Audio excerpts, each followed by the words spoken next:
Coach, first of all, congratulations on the win. What were your thoughts on the game? Thank you. I think the girls came out ready to play tonight. We started the year off a little sluggish. We started a little slow, and it took us, till halftime to pick up.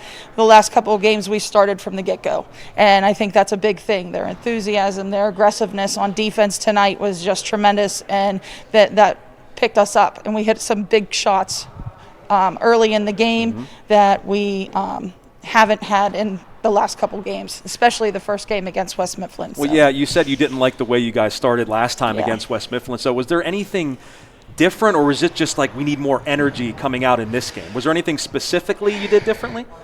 We worked on our offense a little bit more. We, looked at a lot of film, wanted to, we knew that there were some holes in their defense. They're a fantastic team. They're quick.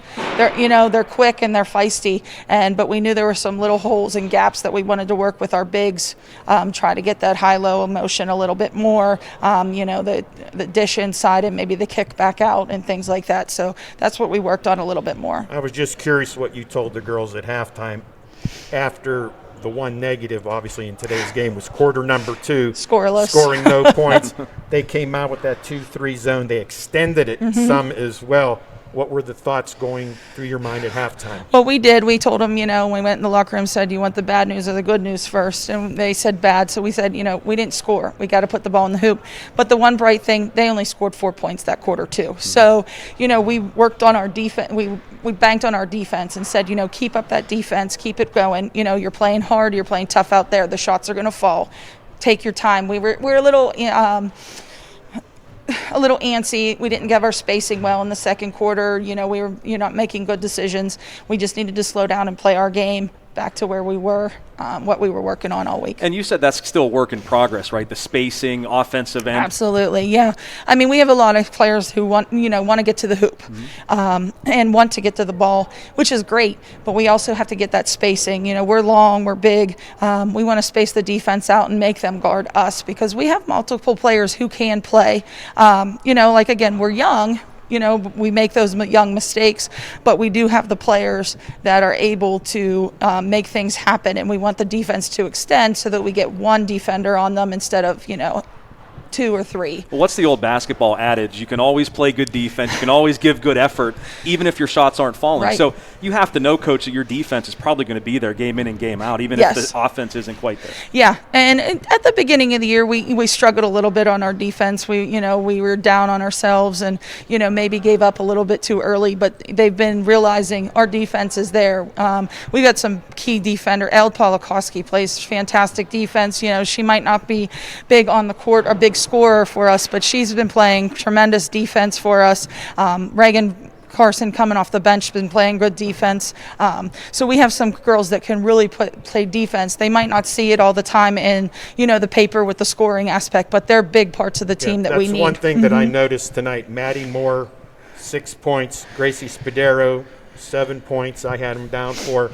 But their defensive effort was just incredible, and that's a credit to you and more importantly to the girls for buying into defense.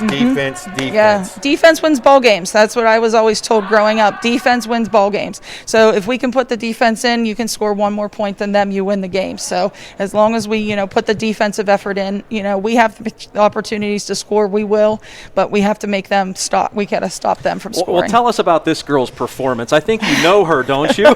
I do. What's it like coaching your daughter? It's difficult at times. Yeah. It's difficult. I'm very intense. We're going to ask her the same question. And she'll probably say, I've always been intense since she started in 3rd grade with all these girls. I mean, I'm honest with them, I'm loud with them, and I'm very intense. And you've coached these girls at lower levels, correct? Yeah, most of these girls, actually all the girls on the team except 2, I've coached through travel since 3rd and 4th grade. So so they're familiar with me. Not much has changed, as they grow, we change some things. But this one here, she gives 100%. She gives her heart, and I am a lot harder on her than probably some of them. And that's what most coaches are hard on their kids when they do have to coach them. Yeah. But yeah, we're going to talk to Yep. Olivia here Sure. Coach, I did Right want to now- ask you excuse me. one more question real quick. I know you were an assistant under Coach Pritz. So did you change a whole lot of what you were doing under him since you're now the head coach? Did you change a whole lot, or is it similar? No, his philosophy was the same. You know, defense. Right, Defense. right. It was big. You know, we've always stressed the defensive end. You know, we might have changed up the offenses a little bit more. I know Coach Pritz, he was very structured, and I like the girls to play a little bit more. So offensively, we do change a little bit, but we still have the same pretty much the same philosophy and things like that. Working with him for a number of years, keeping the program successful. It's a successful program, so you don't want to change too much with it anyway because it's already going.